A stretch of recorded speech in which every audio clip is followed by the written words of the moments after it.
প্রকৃত আহলুস সুন্নাহ ওয়াল জামাতের অনুসারী কারা জানিয়ে ধন্য করবেন। আহলুস সুন্নাহ ওয়াল জামাত এর মানুষদের মৌলিক এবং মোটা দাগে পরিচয় হলো, আহলুস সুন্নাহ মানে হলো যারা নবী সাল্লাল্লাহু আলাইহি সাল্লামের সুন্নাহকে বিশ্বাস করে, মোটা দাগে সুন্নাতে রাসূলের আলোকে যারা চলে, শুধু কোরআন নয়, কোরআনের পাশাপাশি সুন্নাতে রাসূলকেও তারা জীবন বিধান হিসাবে গ্রহণ করে এবং সেটাকে অনুসরণ করে চলে।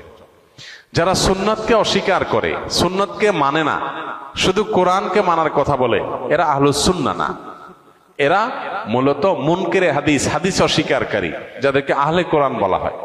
এটা একটা ভ্রান্ত ফিরকা এবং কোন কোন ক্ষেত্রে এই যে সুন্নাতের প্রতি অবজ্ঞা, সুন্নতকে বর্জন করা, এটা আমাদের সমাজে দিন দিন এত বেশি বেড়ে চলেছে যে এইটা আমাদের অনেককে আধুনিক ইসলাম চর্চার নাম দিয়ে ভয়ঙ্কর একটা জায়গায় নিয়ে যাচ্ছে। এটা সুস্পষ্টভাবে ঈমান থেকে খারিজ করে দেয় মানুষকে। যদি কেউ সুন্নতে রাসূলকে এর প্রামাণ্যতাকে অস্বীকার করে, সে মুসলমানই থাকে না। খুব ভয়াবহ একটা ব্যাপার। আর আহলুস সুন্নাহ হলো যারা কোরআনের পাশাপাশি সুন্নতে রাসূলকে জীবন বিধান হিসাবে গ্রহণ করে। আর ওয়াল জামাআ মানে হলো জামাআতুস সাহাবা, সাহাবীদের জামাত বা সাহাবা ইকরামের প্রতি যাদের শ্রদ্ধা আছে, ভালোবাসা আছে, তাদের প্রতি স্বীকৃতি আছে, অনুসরণ করে সাহাবা ইকরামকে। এরা হলো আহলুস সুন্নাহ ওয়াল জামাআ।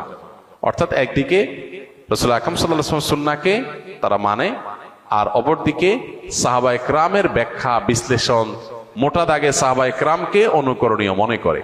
হ্যাঁ, ইন্ডিভিজুয়ালি ব্যক্তিগতভাবে কোনো ব্যক্তি সাহাবীর কোনো ভুল হতে পারে, কিন্তু মোটা দাগে মৌলিকভাবে সাহাবা ইকরাম তারা কোরআন এবং হাদিসের ব্যাখ্যার জন্য সবচেয়ে উপযুক্ত ব্যক্তি এবং তাদেরকে অনুসরণ করে। সেক্ষেত্রে এটা হলো আহলুস সুন্নাহ ওয়াল জামাতের পরিচয় মোটা দাগে।